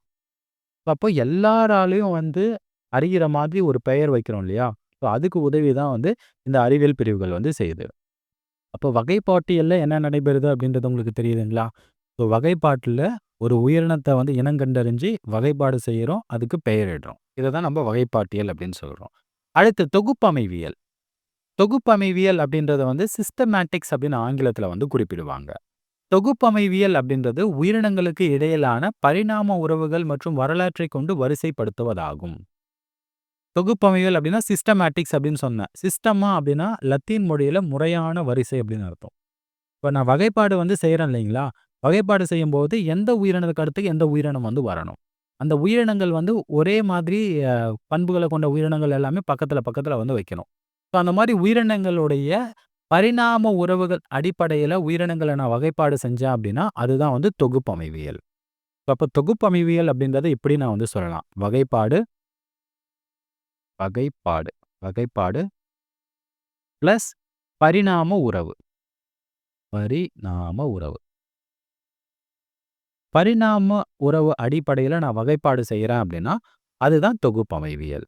ஸோ அப்போ வகைப்பாட்டியல் பிளஸ் வந்து பரிணாம உறவு தான் தொகுப்பமைவியல் அப்படின்னு நம்ம வந்து சொல்லலாம். சிஸ்டமேட்டிக்ஸ் அப்படின்னு பேரு. சரிங்களா? அதோடைய மூதாதையர்கள் யாரு? அவங்க கிட்ட இருந்தா இவங்க உருவாயிருக்காங்க அப்படின்னா, அப்போ ஒரே மாதிரியான பண்புகள் இருக்கக்கூடிய உயிரினங்கள்லாம் பக்கத்துல, பக்கத்துல வந்து வச்சிருப்பாங்க. இப்ப இந்த மாதிரி வகைப்பாடு செய்யறது தான் வந்து தொகுப்பமைவியல். இப்ப வகைப்பாட்டியல்னா என்ன? தொகுப்பமைவியல்னா என்னன்னு புரிஞ்சுதுங்களா? வகைப்பாட்டியல் அப்படின்ற அறிவியல் பிரிவு எதுக்கு உதவி செய்யுது அப்படின்னா, உயிரினங்கள அடையாளம் கண்டு வகைப்பாடு செஞ்சு பெயரிடுறதுக்கு உதவி செய்யக்கூடிய அறிவியல் பிரிவு. தொகுப்பமைவியல் அப்படின்றது என்ன அப்படின்னா, ஒரு உயிரினத்த இனங்கண்டறிஞ்சு வகைப்பாடு செய்யும் பொழுது, அத சரியான பரிணாம உறவுகள் அடிப்படையில சரியான இடத்துல வந்து வரிசைப்படுத்துறதுக்கு உதவி செய்யக்கூடிய ஒரு அறிவியல் பிரிவு தான் தொகுப்பமைவியல். இத எப்படி கண்டுபிடிக்கிறது அப்படின்னா, மரபணுக்கள் இருக்கு இல்லைங்களா? மரபணுக்கள், அந்த குரோமோசோம்கள் அடிப்படையில அதுல என்னென்ன ஜீன்கள்லாம் இருக்கு அப்படின்ற அடிப்படையில வகைப்பாடு அப்படின்றத வந்து செய்வாங்க. அதுதான் வந்து தொகுப்பமைவியல். அதாவது பரிணாம உறவுகள் அடிப்படையில வகைப்பாடு செய்யறது.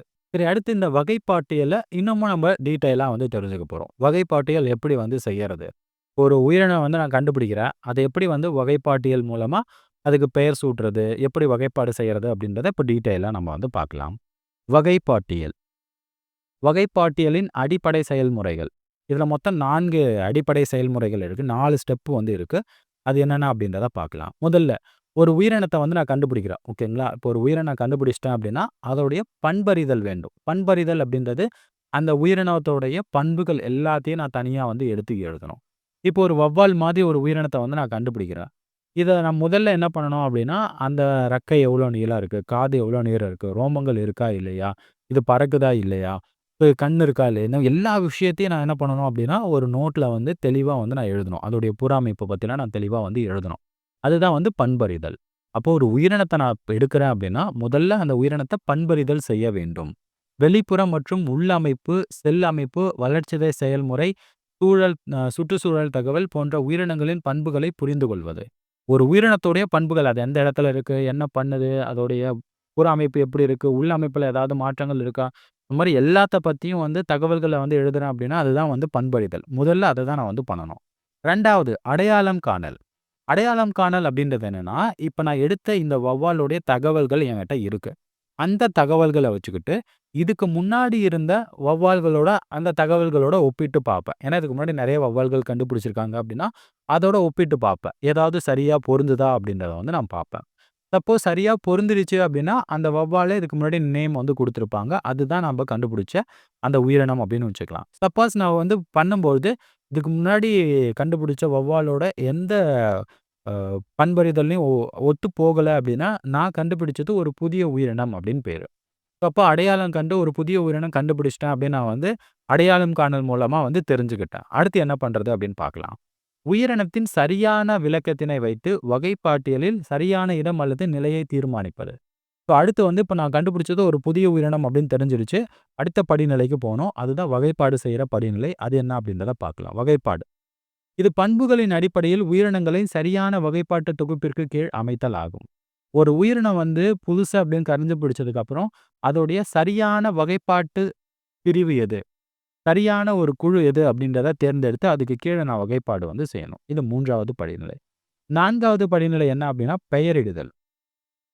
நான் வகைப்பாடு செய்யறதுக்கு முன்னாடி இந்த இடத்துல வந்து ஒவ்வொரு பண்புக்கு அடுத்து இந்த மாரி 4 ஸ்டெப் குடுத்துருக்காங்கல்ல. ஃபர்ஸ்ட்டு வந்து பண்பறிதல், 2வது அடையாளம் காணல், 3வது வகைப்பாடு, 4வது பெயரிடுதல் அப்படின்னு குடுத்துருப்பாங்க. சில சமயங்கள்ல வந்து என்ன பண்ணியிருப்பாங்க அப்படின்னா, பெயரிடுதல் வந்து வகைப்பாட்டுக்கு முன்னாடி குடுத்துருப்பாங்க. ஆனா, முதல்ல நம்ம பெயர வச்சுட்டு அதுக்கப்புறம் தான் வகைப்பாடு செய்யணும். ஆனா, நம்ம என்சிஇஆர்டி புக்ல இந்த ஆர்டர்ல தான் குடுத்துருக்காங்க. அதனால நீங்க இந்த ஆர்டர்ல தான் ஞாபகம் வச்சுக்கணும். பெயரிடுதல் அப்படின்றது என்னன்னா, ஒரு உயிரினம் வந்து எல்லாருக்கும் தெரியிற மாரி அதுக்கு ஒரு பெயர வந்து குடுக்கணும். இப்ப எல்லாருமே வந்து தெரிஞ்சுக்கணும். உலகத்துல எல்லாராலயுமே வந்து தெரிஞ்சுக்கணும்.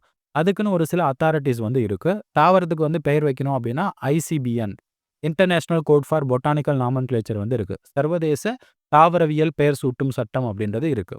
அதே மாரி விலங்குகளுக்கு வந்து பெயர் வைக்கணும் அப்படின்னா, ஐசிஇசட்என் வந்து இருக்கு. ஐசிஇசட்என். ஐசிஇசட்என் அப்படின்றது என்ன அப்படின்னா, international code for zoological nomenclature. இது வந்து botanical nomenclature. ICBN botanical nomenclature is zoological nomenclature. சர்வதேச விலங்குகளுக்கான பெயரிடுதல் சட்டம். பெயரிடுதல் ஓகேங்களா? இது சர்வதேச தாவரவியலுக்கான பெயரிடுதல் சட்டம். இந்த மாதிரி தனித்தனியா வந்து அதுக்கான ஆர்கனைசேஷன்ஸ் இருக்கு. அவங்க சொல்ற ரூல்ஸ் அண்ட் ரெகுலேஷன் படி தான் நம்ம பெயர் வந்து வைக்கணும். அப்ப வகைப்பாட்டியல்ல ஒரு உயிரினத்துக்கு வந்து நம்ம பெயர் வைக்கணும் அப்படின்னா, இல்ல ஒரு புதிய உயிரினங்கள் நம்ம கண்டுபிடிக்கணும் அப்படின்னா, முதல்ல பண்பறிதல் செய்யணும். 2வது அத அடையாளம் காணணும். 3வது வகைப்பாடு செய்யணும். 4வது பெயர் எழுதணும். இந்த 4 படிநிலைகளையும் வந்து நம்ம பின்பற்றினா தான், அந்த உயிரினத்துக்கு சரியான பெயர் வச்சு நம்ம வகைப்பாடு செய்ய முடியும். அப்ப வகைப்பாட்டியல் அப்படின்றது எதுக்கு உதவி செய்யுதுன்னு தெரியுதுங்களா? இதுக்கு முன்னாடி கண்டுபிடிச்ச உயிரினங்கள், புதுசா கண்டுபிடிக்கக்கூடிய உயிரினங்கள் எல்லாத்தையும் வந்து புரிந்து கொள்வதற்கு இந்த வகைப்பாட்டியல் அப்படின்னு சொல்லக்கூடிய அறிவியல் பிரிவு அப்படின்றது உதவி செய்யுது. சரிங்களா? அடுத்து நம்ம வந்து எப்படி உயிரினங்களுக்கு வந்து பெயர் வைக்கிறது? அதுக்குன்னு ஒரு சில ரூல்ஸ் அண்ட் ரெகுலேஷன்ஸ் இருக்கு. அத நம்ம இப்ப பார்க்கலாம். இருசொற் பெயரிடும் முறை. உயிரினத்துக்கு ஒரு பெயர் வைக்கிறோம் அப்படின்னா, 2 சொற்கள் கொண்ட பெயர்கள் தான் வந்து வைக்கணும். அதுதான் ரூல். First rule. அப்போ ஒரு உயிரினத்துக்கு பெயர் வைக்கணும் அப்படின்னா, அதுல 2 சொற்கள் இருக்கணும். இருசொற். இருசொல். ஸோ அதனால தான் இதுக்கு பேரு இருசொல் பெயரிடும் முறை. அந்த 2 சொல் என்ன அப்படின்னா, ஒண்ணு வந்து பேரினம், மற்றொரு சொல் வந்து சிற்றினம். அப்போ ஃபர்ஸ்ட் ரூல் என்ன அப்படின்னா, ஒரு உயிரினத்துக்கு பெயர் வைக்கணும் அப்படின்னா, 2 சொற்களை கொண்ட பெயர்கள மட்டும் தான் நம்ம வந்து வைக்கணும். எடுத்துக்காட்டு, மாஞ்சிபெரா இண்டிகா அப்படின்றது மாமரத்தோட அறிவியல் பெயர். மாமரம் இருக்கு இல்லையா? மாவோட அறிவியல் பெயர் தான் மாஞ்சிபெரா இண்டிகா. அப்ப 2 சொற்கள் இருக்கு. முதல் சொல் வந்து பேரினம், 2வது சொல் வந்து சிற்றினத்த குறிக்குது. 2வது ரூல் என்ன அப்படின்னா, பேரினத்தோட பெயர் எழுதும்போது பெரிய எழுத்தில் எழுத வேண்டும். தமிழ்ல எழுதும்போது பெரிய எழுத்து, சிறிய எழுத்து அப்படின்றது இருக்காது. ஆனா ஆங்கிலத்துல எழுதும்போது மாஞ்சிஃபெரா இண்டிகா. ஓகேவா?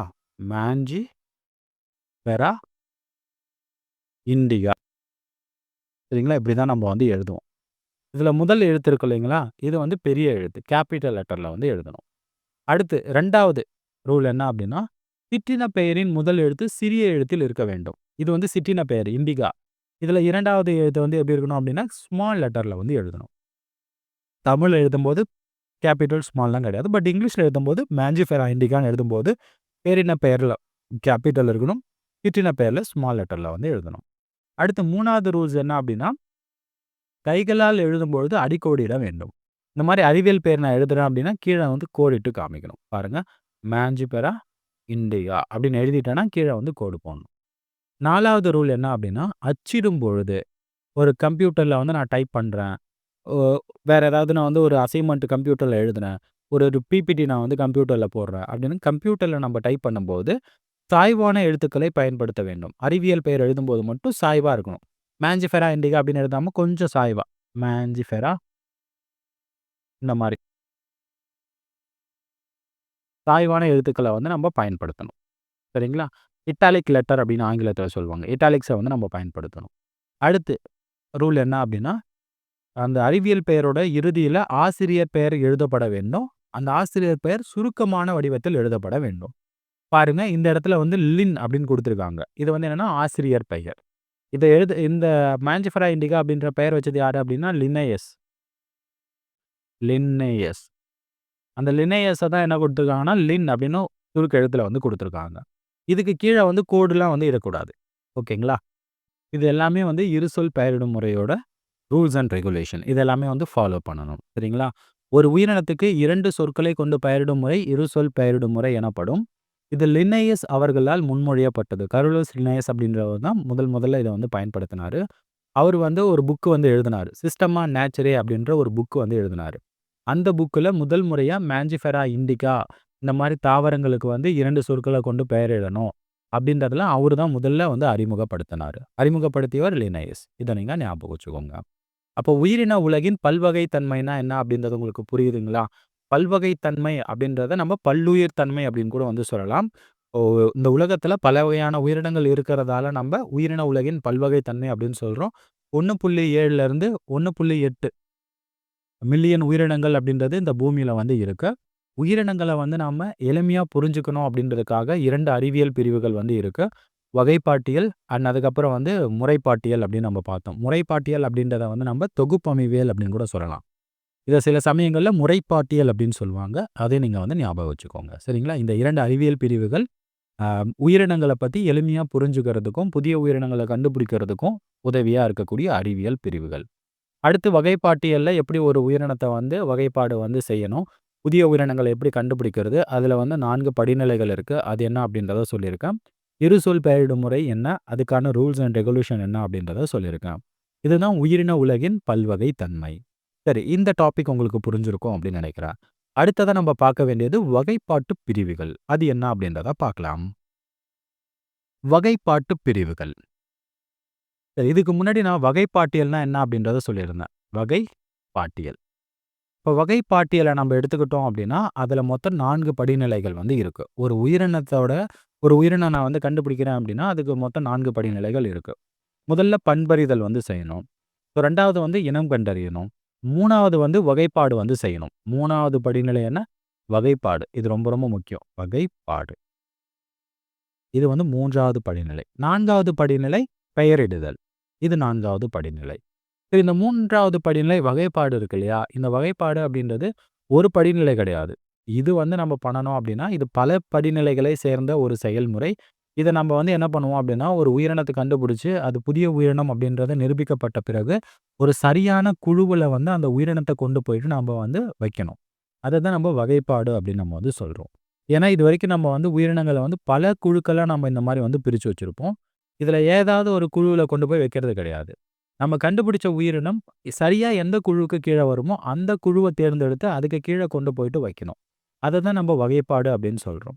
நம்ம இதுக்கு முன்னாடி நெறைய குழுக்களா வந்து பிரிச்சு வச்சிருக்கோம்ல. இந்த ஒவ்வொரு குழுக்களையும் நம்ம என்ன சொல்லலாம் அப்படின்னா, வகைப்பாட்டு பிரிவு அப்படின்னு நம்ம வந்து சொல்லலாம். அப்போ உயிரினங்கள நாம என்ன பண்றோம் அப்படின்னா, வகைப்பாடு வந்து செய்யும்பொழுது, உயிரினங்கள ஒவ்வொரு பிரிவுக்கு கீழ தான் நம்ம வகைப்பாடு வந்து செஞ்சு வச்சிருக்கோம். ரொம்ப எளிமையா சொல்லணும் அப்படின்னா, உயிரினங்களுடைய தனித்தனி குழுக்கள நம்ப வகைப்பாட்டு பிரிவு அப்படின்னு நம்ம வந்து சொல்லலாம்.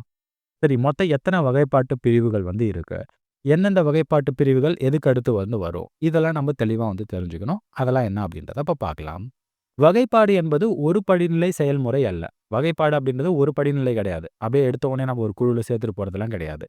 ஒவ்வொரு வகைப்பாட்டு பிரிவும் ஒன்று சேர்ந்து வகைப்பாட்டு படிநிலையை தோற்றுவிக்கின்றன. இப்போ மொத்தம் எத்தனை வகைப்பாட்டு பிரிவுகள் இருக்கு அப்படின்னா, 7 வகைப்பாட்டு பிரிவுகள் இருக்கு. இந்த 7 வகைப்பாட்டு பிரிவுகள் வந்து ஒண்ணுக்கு அடுத்து ஒண்ணு இந்த மாரி வந்து வரிசையா அமைக்கப்படும். இது எல்லாமே ஒண்ணு சேர்ந்தது தான் நம்ம வகைப்பாட்டு படிநிலை அப்படின்னு நம்ம சொல்றோம். வகைப்பாட்டு படிநிலைன்னா என்னன்னு கேட்பாங்க. வகைப்பாட்டு பிரிவுகளின் அடுக்கு தான் நம்ம வகைப்பாட்டு படிநிலை அப்படின்னு நம்ம சொல்றோம். சரிங்களா?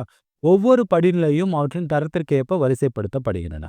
ஒவ்வொன்னுமே அது எந்தெந்த தரத்துக்கு வருதோ, அதுக்கு தகுந்த மாரி வரிசைப்படுத்தி வச்சிருப்பாங்க. அனைத்து வகைப்பாட்டு பிரிவுகளும் சேர்ந்து ஒரு வகைப்பாட்டு படிநிலையை உருவாக்குகின்றன. இப்போ வகைப்பாட்டு படிநிலை அப்படின்றது என்ன? எல்லா வகைப்பாட்டு பிரிவுகளும் ஒன்றுக்கு அடுத்து ஒண்ணு அடுக்கப்பட்டு வகைப்பாட்டு படிநிலை அப்படின்றத வந்து உருவாக்குது. இந்த வகைப்பாட்டு படிநிலையில இருக்கக்கூடிய ஒவ்வொரு குழுவையும் நம்ம வந்து வகைப்பாட்டு பிரிவு அப்படின்னு நம்ம வந்து சொல்றோம். ஒரு குறிப்பிட்ட வகைப்பாட்டு பிரிவை ஆக்கிரமித்துக் கொண்டிருக்கும் உயிரினங்களின் குழு ஒரு டாக்சான் என்று அழைக்கப்படுகிறது. இப்போ எடுத்துக்காட்டு சொல்றேன். குடும்பம் அப்படின்றது என்னன்னா, ஒரு குழு. இந்த குழுவ நம்ம வகைப்பாட்டு பிரிவு அப்படின்னு நம்ம சொல்லலாம். வகைப்பாட்டு பிரிவு. சரி. இப்போ குடும்பம் நம்ம எடுத்துக்கிட்டோம் அப்படின்னா, அதில பல வகையான குடும்பங்கள் வந்து இருக்கலாம். மால்வேசி, சோலானேசி அப்படின்ற குடும்பம் இருக்குன்னு வச்சுக்கலாம். அப்ப மால்வேசின்னு ஒண்ணு இருக்கு. மால்வேசி. இந்த மால்வேசி கீழ வந்து நெறைய தாவரங்கள் வந்து இருக்கும். அப்ப மால்வேசி அப்படின்றது ஒரு டாக்ஸான். இப்ப சொலானேசின்னு ஒண்ணு இருக்கு. சொலானேசி. சொலானேசி குடும்பத்துக்கு கீழ வந்து என்ன இருக்கு அப்படின்னா, நெறைய தாவரங்கள் வந்து இருக்கு. அப்ப இது ஒரு டாக்ஸான். அப்ப டாக்ஸான் அப்படின்றது என்ன?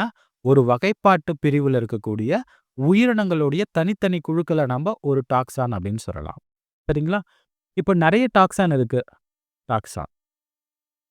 நெறைய டாக்ஸான் எல்லாமே ஒண்ணு சேர்த்து தான் வகைப்பாட்டு பிரிவ வந்து உண்டாக்குது. இத நீங்க தெளிவா வந்து ஞாபகம் வச்சுக்கோங்க. அடுத்து இந்த king பாரமீசியம் care only for green spirulina அப்படின்றது ஒரு நிமோனிக். ஆங்கிலத்தில வந்து இந்த வகைப்பாட்டு பிரிவுகள வந்து எளிமையா ஞாபகம் வச்சுக்கிறதுக்கான ஒரு நிமோனிக். ஆங்கிலத்தில வந்து உலகத்த வந்து கிங்டம் அப்படின்னு சொல்லுவாங்க. அண்ட் அதே மாரி தொகுதிய வந்து என்ன சொல்லுவாங்கன்னா, ஃபைலம். பிரிவு வந்து டிவிஷன் அப்படின்னு சொல்லுவாங்க. வகுப்பு வந்து என்னன்னா, கிளாஸ். வரிசை வந்து ஆர்டர். குடும்பம் வந்து ஃபேமிலி. பேரினம் வந்து என்னன்னா, ஜீனஸ். சிற்றினம் வந்து ஸ்பீஷிஸ். ஸோ இந்த இடத்துல king பாரமீசியம் care only for green spirulina அப்படின்றத ஞாபகம் வச்சுக்கிறோம்னா, ஆங்கிலத்தில வந்து அதோடைய வரிசைய வந்து தெளிவா புரிஞ்சுக்கிறதுக்கான ஒரு மனப்பாடம் பண்றதுக்கான ஒரு லைன் தான் இது. ஆனா தமிழுக்கு இது வந்து சூட்டபிளா இருக்காது. தமிழுக்கு வந்து இத ஏதாவது மனப்பாடம் பண்றதுக்கு உங்களுக்கு ஏதாவது ஐடியா தெரிஞ்சுச்சு அப்டின்னா, மறக்காம வந்து கமெண்ட்ல வந்து சொல்லுங்க. அப்ப இது ஒவ்வொன்னத்தையும் நம்ம ஞாபகம் வச்சுக்கணும். முதல்ல உலகம், அதுக்கடுத்து தொகுதி அல்லது பிரிவு, வகுப்பு, வரிசை, குடும்பம், பேரினம், சிற்றினம். மொத்தம் எத்தன வகைப்பாட்டு பிரிவு இருக்கு? 7 பிரிவுகள் வந்து இருக்கு. இதுல உயர்ந்த பிரிவு எது? உலகம். அதுக்கு அடுத்த அடிமட்ட பிரிவு எது? சிற்றினம். இதெல்லாம் நீங்க தெளிவா வந்து ஞாபகம் வச்சுக்கணும். உலகத்துக்கு அடுத்து வரக்கூடிய 2வதா இருக்கக்கூடியது தொகுதி அல்லது பிரிவு. தொகுதி அப்படின்றது பொதுவா வந்து நம்ப விலங்குக்கு வந்து பயன்படுத்துவோம். விலங்கு. பிரிவு அப்படின்றது தாவரம். தாவரம். ஓகேங்களா? இத நம்ம பயன்படுத்துவோம். வகுப்பு, வரிசை அப்படின்னா எல்லாத்துக்கும் நம்ம வந்து பயன்படுத்துவோம். சரி, இப்போ வகைப்பாட்டு பிரிவுல இருக்கக்கூடிய இந்த ஒவ்வொரு பிரிவ பத்தியும் நம்ம வந்து தெளிவா வந்து பார்க்கலாம். முதல்ல நம்ம சிற்றினத்துல இருந்து ஆரம்பிக்கலாம். சிற்றினம். சிற்றினம் அப்படின்னு நம்ம எடுத்துக்கிட்டோம்னா, அடிப்படை ஒற்றுமைகளை கொண்ட தனி உயிரினங்களின் குழுவாகும். ஒரு தனி உயிரினங்கள் ஒரே மாதிரியான ஒற்றுமைகள் வந்து அந்த உயிரினங்களுக்கு இடையில வந்து காணப்படும். இது வளமான சந்ததிகளை உருவாக்குவதற்கு இனப்பெருக்கம் செய்யும் திறன் கொண்டது. அப்ப முதல் விஷயம் என்ன அப்படின்னா, ஒற்றுமைகளை கொண்ட தனி உயிரினங்கள். அது எல்லாமே பார்க்கறதுக்கு ஒரே மாதிரி இருக்கும். மனிதனை எடுத்துக்கலாம். ஒரு மனிதன், இன்னொரு மனிதன் ஒரே மாரி தான் இருக்கான். இப்ப எனக்கு வந்து 2 கை இருக்கு. அவனுக்கு என்ன 4 கையா இருக்கு? கிடையாது. மனிதர்கள் எல்லாமே பார்க்கறதுக்கு ஒரே மாரி தான் இருக்கும். அப்போ ஒற்றுமைகள் வந்து ஒரே மாதிரி வந்து அந்த உயிரினங்களுடைய குழுக்கள்ல காணப்படுது. 2வது, மனிதனால வளமான சந்ததிகள வந்து உருவாக்க முடியும். இப்ப நான் வந்து எனக்கு திருமணம் ஆச்சு அப்படின்னா, அடுத்த சந்ததிய என்னால வந்து உருவாக்க முடியும். வளமான ஒரு சந்ததிய உருவாக்க முடியும். அப்ப சிற்றினங்களுக்கு இடையில வளமான சந்ததிகள் அப்படின்றது உருவாகும். 3வது என்ன அப்படின்னா, இனப்பெருக்கம் செய்யும் திறன் அப்படின்றது அந்த உயிரினங்கள்ல இருக்கும். இனப்பெருக்கம் செஞ்சு வளமான சந்ததிகள உருவாக்கும். இந்த 3 இருக்கக்கூடிய உயிரினங்களுடைய குழுக்கள தான் நம்ம சிற்றினம் அப்படின்னு சொல்றோம். இது வகைப்பாட்டியலின் அடிப்படை அலகு அப்படின்னு நம்ம வந்து குறிப்பிடுறோம். அப்ப வகைப்பாட்டியலுடைய அடிப்படை அலகு என்னன்னா சிற்றினம். ஓகேங்களா? இல்லன்னா ஆரம்ப அலகு அப்படின்னு கூட வந்து சொல்லுவாங்க. மிகச் சிறிய அலகு அப்படின்னு கூட வந்து சொல்லுவாங்க. வகைப்பாட்டியலோட சிறிய அலகு சிற்றினம். அடிப்படை அலகு சிற்றினம் தான். இங்க இருக்கக்கூடிய உயிரினங்களுடைய குழுக்கள எடுத்துக்கிட்டோம் அப்படின்னா, ஒற்றுமைகள் அதிகமா இருக்கும். இனப்பெருக்கம் செய்யக்கூடியதா இருக்கும். அடுத்த தலைமுறைகள அந்த இனப்பெருக்கம் செஞ்சு உருவாக்கக்கூடிய உயிரினங்கள் அடுத்த தலைமுறைகள உருவாக்கும். இதுதான் சிற்றினத்துக்கு இடையில இருக்கக்கூடிய முக்கியமான விஷயங்கள். இப்போ ஒரு மனிதன் இன்னொரு மனிதனோட இனப்பெருக்கம் செஞ்சு அடுத்த சந்ததிகள வந்து உருவாக்க முடியும். இதுக்கு முன்னாடி நான் இத நடத்தும்போது ஒரு ஸ்டூடண்ட் என்கிட்ட ஒரு கேள்வி வந்து கேட்டிருந்தாங்க. என்ன அப்படின்னா, இப்போ குதிரைய எடுத்துக்கலாம். குதிரை, கழுதை. குதிரையும், கழுதையும் நம்ம வந்து ஒப்பிட்டு பார்க்கும்போது, ஒற்றுமைகள் அப்படின்றது நெறைய இருக்கும். கரெக்ட்டுங்களா? ஒற்றுமைகள் அப்படின்றது நெறைய இருக்கும். இந்த குதிரையும், கழுதையும் 2ம் ஒண்ணா சேர்ந்து இனப்பெருக்கம் செய்யுமா அப்படின்னு கேட்டீங்கன்னா, இனப்பெருக்கம் அப்படின்றது வந்து செய்யும். அப்புறம் ஏன் இத நம்ம வந்து சிற்றினம் அப்படின்னு சொல்றது கிடையாது. குதிரை ஒரு சிற்றினம், கழுதை வேறு ஒரு சிற்றினம். ஸோ ஏன் இது 2த்தையும் நம்ம ஒரே சிற்றினமா சொல்றது இல்ல அப்படின்னு சொல்லிட்டு ஒரு ஸ்டூடண்ட் வந்து கேட்டிருந்தாங்க. அதுக்கான காரணம் என்ன அப்படின்னா, இப்போ குதிரையும், கழுதையும் ஒண்ணா சேர்ந்து அடுத்த சந்ததிகள வந்து உருவாக்கும். சரிதான். அது வந்து என்னன்னா, கோவேறு கழுதை மியூல் அப்படின்னு சொல்லுவாங்க. மியூல். சரிங்களா? கோவேறு கழுதை அப்படின்னு பேரு. இந்த கோவேறு கழுதை வந்து அடுத்த சந்ததிய உருவாக்காது. ஏன்னா, சிற்றினத்துக்கு இடையில இனப்பெருக்கம் செஞ்சுச்சு அப்படின்னா, அது வளமான சந்ததிகள உருவாக்குவதா இருக்கும். ஆனா, இரு வேறுபட்ட சிற்றினங்களுக்கு இடையில இனப்பெருக்கம் நடைபெறலாம். ஆனா, வளமான சந்ததியா இருக்காது. இதுதான் ரொம்ப ரொம்ப முக்கியம். குதிரையும், கழுதையும் வந்து ஒரே மாதிரி வந்து ஒற்றுமைகள் இருக்கலாம். இனப்பெருக்கம் செய்யலாம். ஆனா, வளமான சந்ததிகள் அங்க உருவாகுறது கிடையாது. அதனால தான் குதிரை வேறு சிற்றினம், கழுதை வேறு சிற்றினம். இப்போ ஒரு மனிதன் எடுத்துக்கலாம்.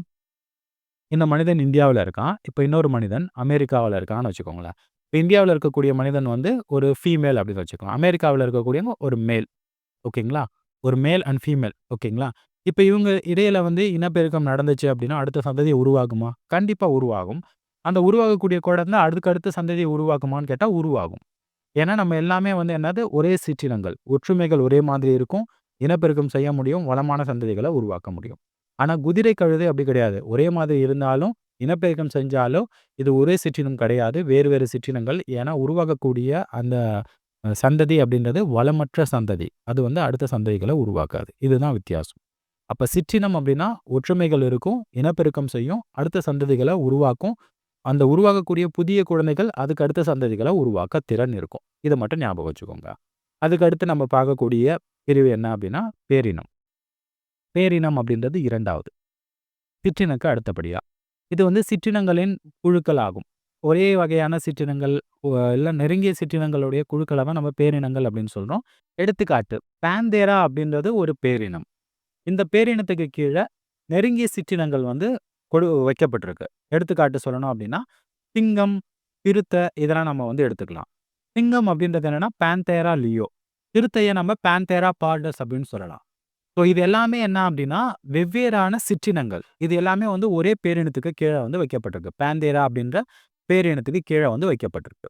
அதே மாரி தாவரங்கள்ல சொலானம் அப்படின்றது ஒரு பேரினம். உருளை சொலானம் டியூபரோசம்.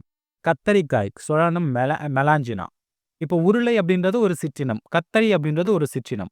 இது எல்லாமே வந்து சொலானம் அப்படின்னு சொல்லக்கூடிய பேரினத்துக்கு கீழ வந்து வைக்கப்பட்டிருக்கு. அப்ப நெருங்கிய சிற்றினங்களுடைய குழுக்கள தான் நம்ம பேரினம் அப்படின்னு நம்ம சொல்றோம். ஓகேங்களா? நெருங்கிய சிற்றினங்கள் எல்லாமே பேரினத்துக்கு கீழ வந்து குழுவாக வைக்கப்பட்டிருக்கு. அடுத்த வகைப்பாட்டு பிரிவு வந்து குடும்பம்.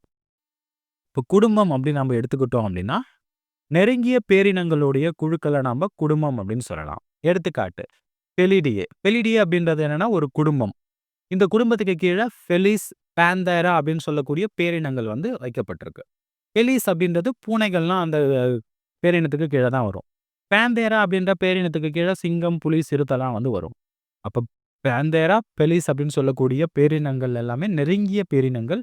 ஃபெலிடியே அப்படின்னு சொல்லக்கூடிய குடும்பத்துக்கு கீழ வைக்கப்பட்டிருக்கு. அதே மாரி சொலானேசி. சொலானேசி அப்படின்றது ஒரு குடும்பம். சொலானம், டாட்டூரா, பெட்டூனியா இது எல்லாமே என்னன்னா பேரினங்கள். தாவரங்களுடைய பேரினங்கள்.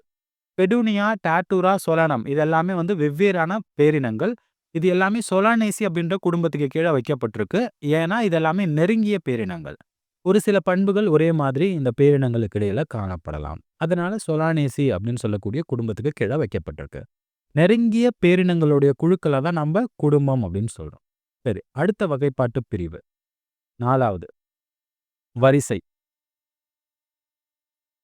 வரிசை அப்படின்னு நம்ம எடுத்துக்கிட்டோம்னா, பல குடும்பங்களின் தொகுப்பு வரிசை எனப்படும். பல குடும்பங்கள் ஒண்ணு சேர்த்து நம்ம வரிசை அப்படின்னு நம்ம சொல்லலாம். எடுத்துக்காட்டு பாலிமோனியல்ஸ். இது வந்து ஒரு தாவரத்தோடைய வரிசை. தாவரம்.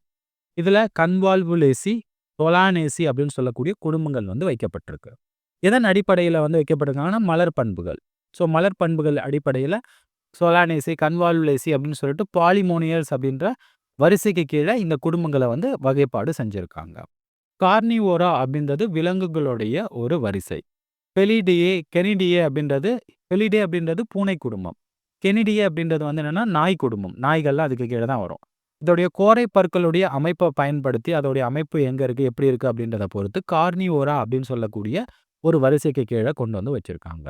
அப்ப கார்னிவோரா அப்படின்னு நம்ம எடுத்துக்கிட்டோம் அப்படின்னா, ஆ கு அ குடும்பங்களுடைய குழுக்கள் எல்லாமே இதுக்கு கீழ தான் வந்து வைக்கப்பட்டிருக்கும். ஓகேங்களா? அடுத்து வகுப்பு.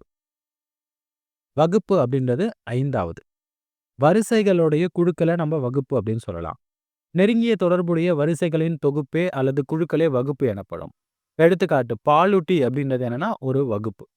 இந்த வகுப்புக்கு கீழ பிரைமேட்டா, கார்னிவோரா இந்த மாதிரியான வரிசைகள் வந்து வைக்கப்பட்டிருக்கு. கார்னிவோரா அப்படின்றது ஒரு வரிசை. பிரைமேட்டா அப்படின்றது ஒரு வரிசை. பிரைமேட்டாக்கு கீழ தான் குரங்கு, கொரில்லா, கிப்பன்லாம் வரும். கார்னிவோராக்கு கீழ புலி, பூனை, நாய் இது எல்லாமே வரும். இந்த மாதிரியான வரிசைகள் எல்லாமே பாலூட்டி அப்படின்ற வகுப்புக்கு கீழ வைக்கப்பட்டிருக்கு. டைகாட்டிலிடனே அப்படின்றது ஒரு வகுப்பு. அதுக்கு கீழ வந்து சாப்பிண்டேல்ஸ், பாலிமோனியல்ஸ் அப்படின்னு சொல்லக்கூடிய தாவர வரிசைகள் வந்து வைக்கப்பட்டிருக்கு. அப்ப நெருங்கிய தொடர்புடைய வரிசைகளோட குழுக்கள நம்ம வகுப்பு அப்படின்னு சொல்லலாம். அதுக்கடுத்து தொகுதி அல்லது பிரிவு. தொகுதி. தொகுதி அப்படின்றது பொதுவா விலங்குகளுக்கு வந்து பயன்படுத்துவாங்க. விலங்கு விலங்குகள். சரிங்களா? பிரிவு அப்படின்றது எதுக்கு பயன்படுத்துவாங்கன்னா, தாவரங்களுக்கு வந்து பயன்படுத்துவாங்க. தாவரம். சரி. வகுப்புகளின் குழுக்கள், தொகுதிகள் அல்லது பிரிவுகள் ஆகும். ஆஞ்சியோஸ்பர்ம் அப்படின்றது என்னன்னா ஒரு பிரிவு. இது வந்து என்னது பிரிவு. ஏன்னா இது வந்து தாவரம். டைகாட்டிலிடனே, மோனோகாட்டிலிடனே அப்படின்னு சொல்லக்கூடிய வகுப்புகள் ஆஞ்சியோஸ்பர்ம் அப்படின்னு சொல்லக்கூடிய பிரிவுக்கு கீழ வைக்கப்பட்டிருக்கு. கார்டேட்டா இது என்ன அப்படின்னா ஒரு தொகுதி. ஏன்னா இது வந்து என்னது விலங்குகள். அதனால தொகுதி அப்படின்னு நம்ம சொல்லுவோம். தொகுதி. மீன்கள், ஊர்வன, பாலூட்டி இந்த மாதிரி வித்தியாசமான பிரிவுகள் எல்லாமே தொகுதிகள் எல்லாமே வகுப்புகள் எல்லாமே வந்து என்ன பண்ணியிருக்காங்கன்னா, கார்டேட்டா அப்படின்னு சொல்லக்கூடிய தொகுதிக்கு கீழ வச்சிருக்காங்க.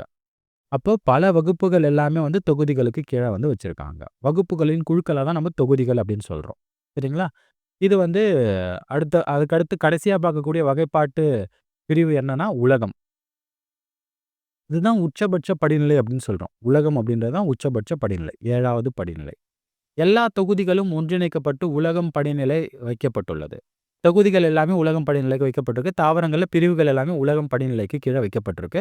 இது உச்சபட்ச படிநிலை ஆகும். தாவர உலகம், விலங்குலகம் அப்படின்னு சொல்லலாம். இந்த மாரி மொத்தம் 5 உலகங்கள் இருக்கு. விட்டாகர் அப்படின்றவரு அத கிளாஸிஃபை பண்ணியிருக்காரு.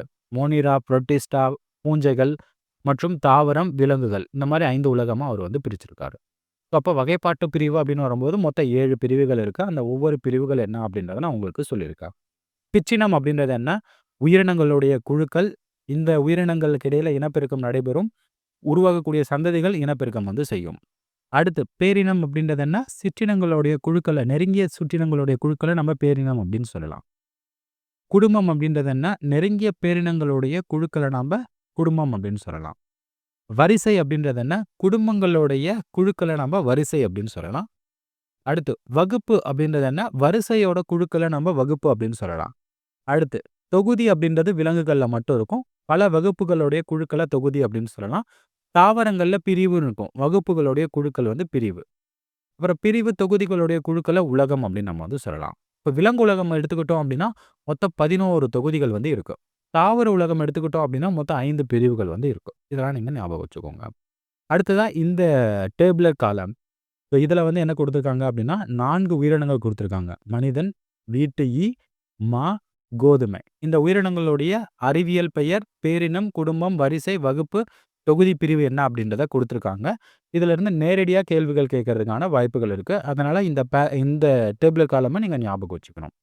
இப்ப மனிதனை எடுத்துக்கிட்டோம் அப்படின்னா, அவனுடைய அறிவியல் பெயர் அல்லது உயிரியல் பெயர் என்னன்னா, ஹோமோ சேபியன்ஸ் அப்படின்றது அவனுடைய அறிவியல் பெயர். இதுல ஹோமோ அப்படின்றது என்ன அப்படின்னா, பேரினப் பெயர். சேபியன்ஸ் அப்படின்றது சிற்றினப் பெயர். பாருங்க பேரினம் ஹோமோ. ஸோ இவனுடைய சிற்றின பெயர் சேபியன்ஸ். இவன் எந்த குடும்பம் அப்படின்னா, ஹோமினிடே அப்படின்னு சொல்லக்கூடிய குடும்பத்த சேர்ந்தவன். வரிசை அப்படின்னு எடுத்துக்கிட்டோம்னா, பிரைமேட்டா. வகுப்பு அப்படின்றது மெமாலியா, பாலூட்டிகள் அப்படின்ற வகுப்பு. தொகுதி எடுத்துக்கிட்டோம் அப்படின்னா, கார்டேட்டா. இந்த இடத்துல பிரிவு வராது. விலங்குகள்ல பிரிவு வராது. கார்டேட்டா அப்படின்ற தொகுதி வந்து அதுக்கு அடுத்த படிநிலை என்ன அப்படின்னா, விலங்குலகம். விலங்குலகம். அதுக்கு அடுத்தபடியா வீட்டு ஈ. வீட்ல இருக்கக்கூடிய ஈ. அதோடைய பொது பெயர். அறிவியல் பெயர் வந்து மஸ்கா டொமஸ்டிகா. இதோடைய பேரின பெயர் என்னன்னா மஸ்கா. டொமஸ்டிகா அப்படின்றது சிற்றின பெயர். பேரினம் மஸ்கா. குடும்பம் வந்து மசிடியே.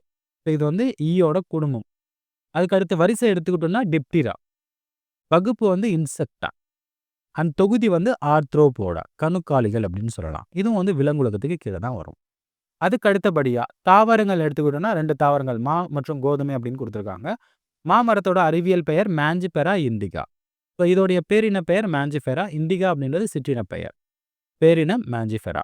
குடும்பம் வந்து அனகார்டியேசி. அதுக்கு அடுத்து வரிசை எடுத்துக்கிட்டோம்னா சாப்பிண்டேஸ் அப்படின்ற வரிசையை சேர்ந்தது. வகுப்பு டைகாட்டிலடனே. தொகுதி அப்படின்னு வராது இந்த இடத்துல. பிரிவு தான் வரும். ஓகேங்களா? பிரிவு. விலங்குகள் அப்படின்னாலே பிரிவு தான் வரும். ஆஞ்சியோஸ்பெர்மே பூக்கும் தாவரங்கள். இது எல்லாமே எந்த உலகத்துக்கு கீழ வரும்? தாவர உலகம். தாவர உலகத்துக்கு கீழ வரும். சரி. அடுத்து கோதுமை. அதோடைய அறிவியல் பெயர் ட்ரிட்டிகம் ஏஸ்டிவம். ட்ரிட்டிகம் அப்படின்றது பேரின பெயர். ஏஸ்டிவம் அப்படின்றது சிற்றின பெயர். இங்க தப்பா குடுத்துட்டான். ட்ரிட்டிகம். ட்ரிட்டிகம். இதுதான் வரணும். ஓகே. அதுக்கு அடுத்து குடும்பம் எடுத்துக்கிட்டோம்னா போயேசி. அடுத்து வரிசை அப்படின்றது போயல்ஸ். வகுப்பு மோனோகாட்டிலிடனே அண்ட் தொகுதி வராது. பிரிவு வந்து ஆஞ்சியோஸ்பெர்மே. உலகம் வந்து தாவர உலகம். ஸோ இதுதான் நீங்க வந்து ஞாபகம் வச்சுக்கணும். இன்னொரு சில சிம்பிள் டிப்ஸ் என்ன அப்படின்னா, குடும்பத்தோட பெயர்கள் வந்து எப்படி முடியுது? தாவரங்கள்ல வந்து ஏசின்னு முடியும். பாருங்க. குடும்பத்தோட பெயர் ஏசின்னு முடியும். அப்ப வந்து கேட்பாங்க. தாவர குடும்பம் எப்படி வந்து முடியும்? ஏசி அப்படின்னு முடியும். அடுத்து வரிசை வந்து எப்படி முடியும் அப்படின்னா, ஏல்ஸ் அப்படின்னு முடியும். சரிங்களா? ஏல்ஸ், சாப்பிண்டேல்ஸ், ஏல்ஸ் அப்படின்னு முடியும். ஆங்கிலத்தில அது உங்களுக்கு தெளிவா தெரியும். தமிழ்ல அந்த மாரி தெரியல. ஏல்ஸ் அப்படின்னு முடியும் ஆங்கிலத்தில. ஓகேங்களா? ஏல்ஸ். ஏல்ஸ் அப்படின்னு முடியும். ஓகே. அது வந்து ஏல்ஸ்ன்னு முடிஞ்சாலே அது வரிசை அப்படின்னு அர்த்தம். வகுப்பு அப்படின்னா லிடனே அப்படின்னு முடியும். லிடனே. இதெல்லாம் நீங்க ஞாபகம் வச்சுக்கணும். எப்படி வந்து குடும்பம் எப்படி முடியும்? வரிசை எப்படி முடியும்? இதெல்லாம் கேள்விகள் வந்து கேட்பாங்க. ஓகேங்களா? அடுத்து கேள்விகள் வந்து எப்படி கேட்பாங்க அப்படின்னா, இது எல்லாத்தையும் நான் உங்களுக்கு எரேஸ் பண்ணிடுறேன். இப்போ சிற்றினத்திலிருந்து உலகம் நோக்கி மேல் நோக்கி சொல்லும் பொழுது, உயிரினங்களுடைய ஒற்றுமை எப்படி இருக்கும்? ஒரே மாதிரியான பண்புகள் வந்து குறைய ஆரம்பிக்கும். இப்ப 2 சிற்றினங்கள் இருக்குன்னு வச்சுக்கோங்களேன். சிற்றினங்கள் 2 இருக்கு அப்படின்னா, ஒற்றுமை வந்து அதிகமா இருக்கும். ஒற்றுமை, ஒற்றுமை. ஒரே மாதிரியான பண்பு வந்து அதிகம். மேல நோக்கி செல்ல செல்ல என்ன ஆகும் அப்படின்னா, அந்த ஒற்றுமை அப்படின்றது வந்து குறையும். இப்போ உலகத்துல 2 உலகம், தாவர உலகம், விலங்குலகம் எடுத்துக்கிட்டு ஒற்றுமைய நம்ம பார்க்கும்போது இருக்காது. ரொம்ப குறைவா இருக்கும்.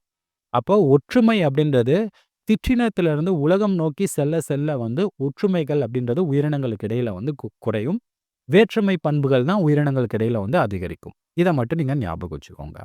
அப்போ உயிரி உலகம் அப்படின்னு வரும்போது, இந்த தகவல்கள் எல்லாமே நீங்க வந்து தெளிவா வந்து ஞாபகம் வச்சுக்கணும். ஸோ இதில உங்களுக்கு ஏதாவது சந்தேகங்கள் இருந்தது அப்படின்னா, கமெண்ட்ல வந்து சொல்லுங்க. இந்த லெக்சருக்கு உண்டான பிடிஎஃப் ஃபைல வந்து நம்மளுடைய டெலகிராம் அண்ட் வாட்ஸ்அப் சேனல்ல நான் அப்டேட் பண்றேன். நீங்க அந்த இடத்துல ஜாயின் பண்ணிட்டு டவுன்லோட் பண்ணிக்க முடியும். ஸோ லிங்க் எல்லாமே நம்மளுடைய டிஸ்கிரிப்ஷன் பாக்ஸ்ல இருக்கு. போயிட்டு செக் பண்ணி பாருங்க. அடுத்த ஒரு சாப்டர்ல சந்திக்கலாம்.